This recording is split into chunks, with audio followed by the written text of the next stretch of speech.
Ай өстендәге Зөһрә кыз.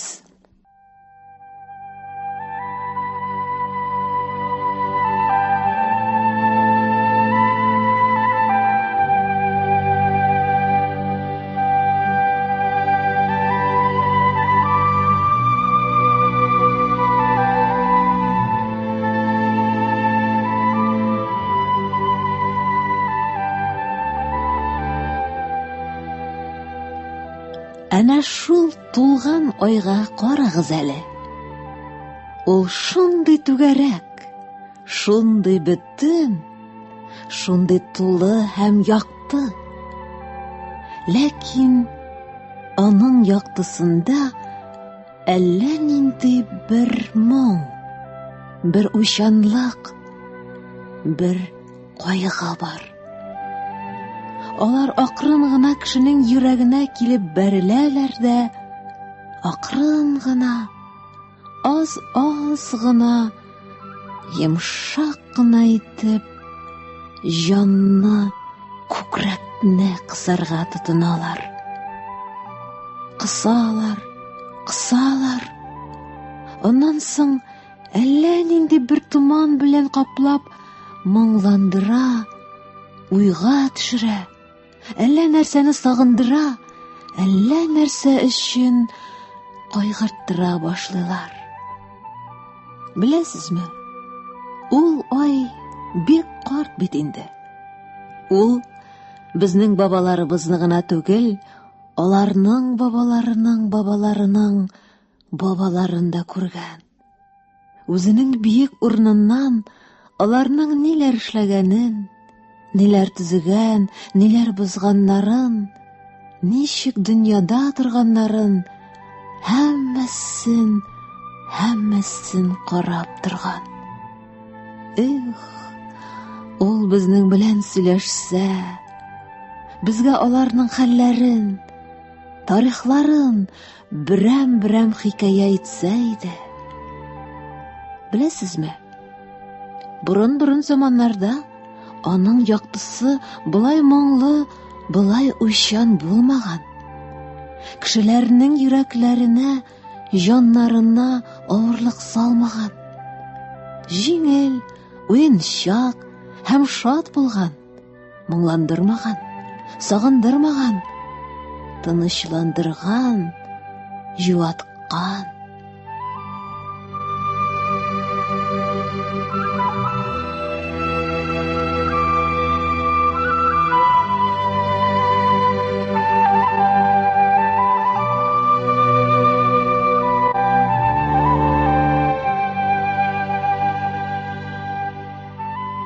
Тагы бер кат аңар карагыз әле. Аның уртасында, нәкъ уртасында, киянтә чиләкләр күтәргән бер кыз басып тора бит. Ул татар кызы, Зөһрә кыз. Аның бик озын кара чәч толымнары очында авыр чулпылары асылынып торалар. Аның озын кирпекле Ыялчан кара күзләре җиргә карап торалар. Беләсезме? Ул кыз бик матур булган ди. Аның кирпекләреннән гөлләр тамган, тешләреннән нурлар чәчелгән, яныннан җифар исе килеп торган ди. Ләкин аның бу матурлыгы җир өстендә вакытта үз башына бәла генә булган. Аның анасы үги ана икән. Ул хатынның үз кызы иртләч шадралы, ямьсез булганлыктан, ул үги кызының матурлыгыннан янып киеп көнләшә икән. Зөһрә кызның матурлыгын бөтен тирә-як халкы ишетеп белеп бетергәннәр. Менә дигән матур җегетләр, җылан төсле чая акбүз атларга атланган Батыр хан угыллары Зөһрәне бер мәртәбә генә булса да күреп калырга тырыша торган булганнар. Үги ана көнләшә дә көнләшә. Шиксез чамасыз көнләшә икән. Зөһрә кызны кыйный, ялганлап, әләкләп атасынан кыйната. Аш тота. Җиләк җыярга дигән булып, пәри җеннәр, убырлы карчыклар, яман аждаһалар, йырткыч хайваннар, 7 башлы гыйфритләр, агулы йыланнар тора торган урманга көчләп җибәрә икән. Зөһрә кыз ул урманнан җиләк тапмыйча куркып качып кайткач, үги анасы аны хәлдән тайдырганчы кыйный да, караңгы бүлмәгә ябып, көннәр буе аш асрый, төннәр буе аннан төпсез кисмәккә су ташыта. Кисмәкнең тулмавын сылтау итеп, яңадан кыйный, яңадан караңгы бүлмәгә ябып куя икән. Шушы җәфалар, бу газаплар эчендә көннәр, айлар, еллар үткәннәр. Үксез кыз көзге чәчәк шикелле, көннән-көн сулган, ябыккан, кипкән. Аның матур кара күзләренең төпләре көйгән шикелле күгелҗем караланганнар. Аның гөл йөзе көзге яфрак шикелле саргайган. Ул көннән-көн бетә барган, көчсезләнгән, хәлсезләнгән, каты авырый торган кеше шикелле булып калган. Үги ана бу хәлгә куана икән. Аның ябыгып, авыруга сабышып, тизрәк үлүен көтә икән. Кичләрдән бер кичне ул үги кызыннан бөтенләйгә тынычланмакчы булган.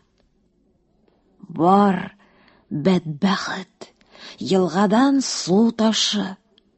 Таң атканчы менә шушы кисмәкне тутырып җиткер. Әгәр дә бер генә тамчы тулмый калган булса да, кара аны, җаныңны алырмын дип, төпсез кисмәкне тутырырга кушкан.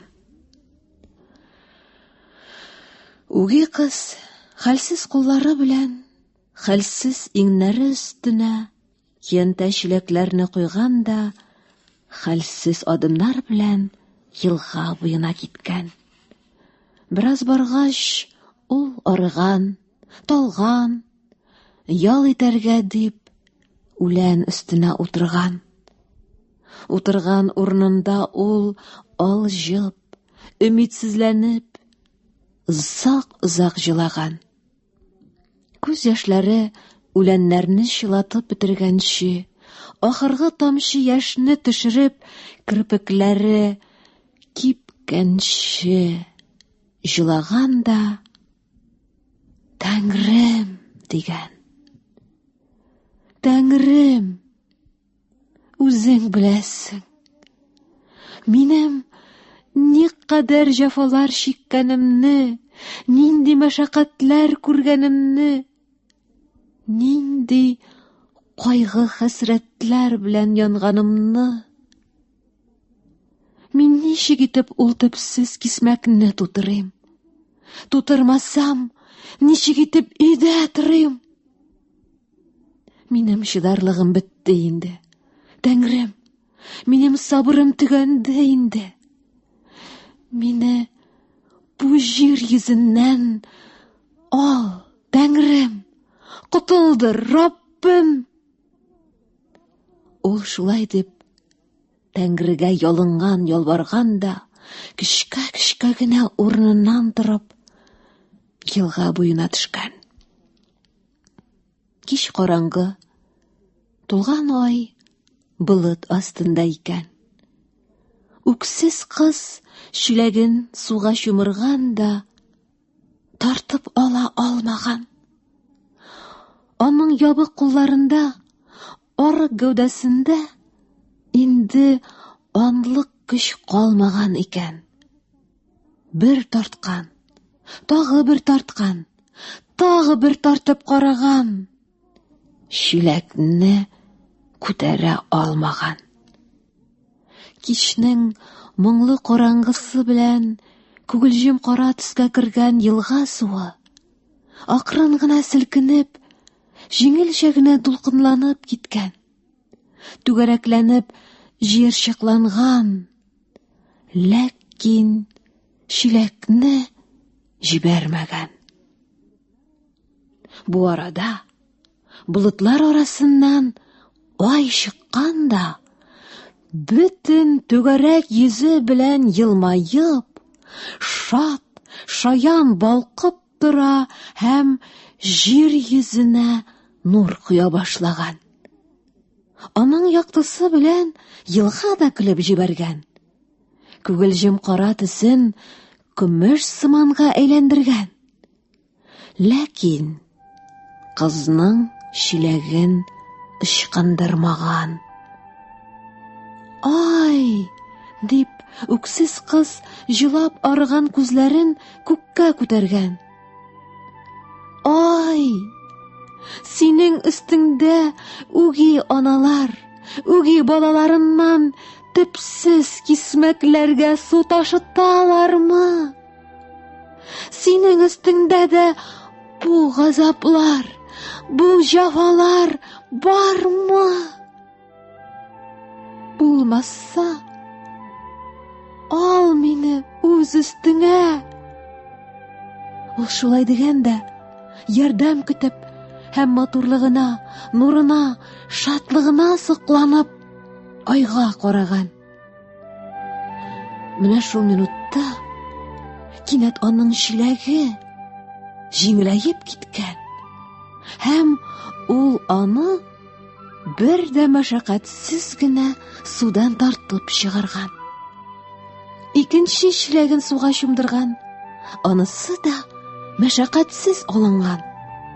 Чиләкләр һәр икесе туп-тулы су икән.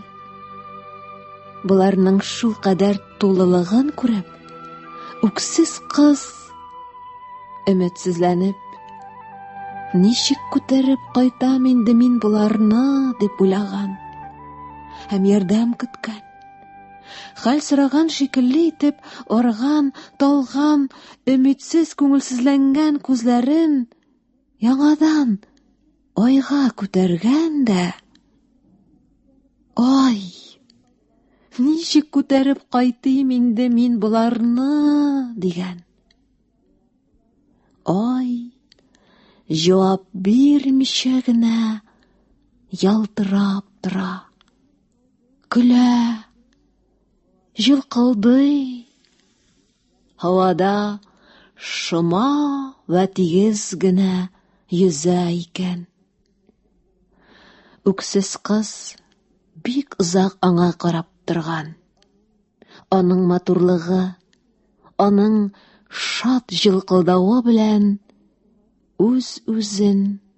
үзенең уңайсыз хәлен онытып карап торган да, үзе дә сизмичә чиләкләрен күтәреп кайтырга да чыккан. Адымнар әллә ничек гаҗәп җиңел атланалар. Гәүдә очкан төсле үз-үзеннән бара. Чиләкләр җилтериләр генә икән. Шулай итеп, очынып, шактый вакытлар Зөһрә кыз үз-үзен онытып, бер нәрсәдә уйламыйча барган. Аннан соң аның исенә өендәге төпсез кисмәк һәм үги анасының аны таңга хәтле тутырып бетерергә кушуы төшкән. Аның йөрәге җылдап киткән.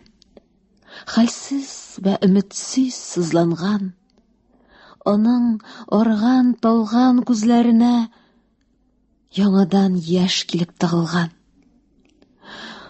Ул төпсез кисмәкне таңга хәтле генә түгел, кыямәткә хәтле су ташысаң да тутырып булмый бит инде дип калтыранып, уйланып, ул яңадан ярдәм сорар өчен яшьле күзләрен күккә күтәргән икән. Аптырап киткән.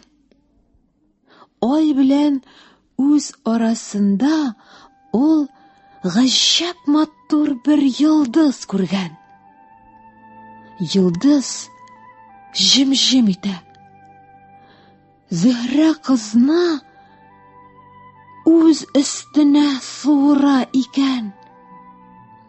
Үксез кыз үз ихтыярыннан башка яңадан бер-ике адым атлаган да йолдыз өстендә булган. Йолдыз яшен ташы тизлеге белән атылып, Зөһрә кызны айга илтеп тапшырган да, үзе күкнең иң күренә торган бер җиренә барып урынлашкан. Үксез татар кызын айга илткән өчен Ходай Тәгалә аның нурын арттырган һәм фәрештәләр аңар Зөһрә йолдызы дип исем биргәннәр.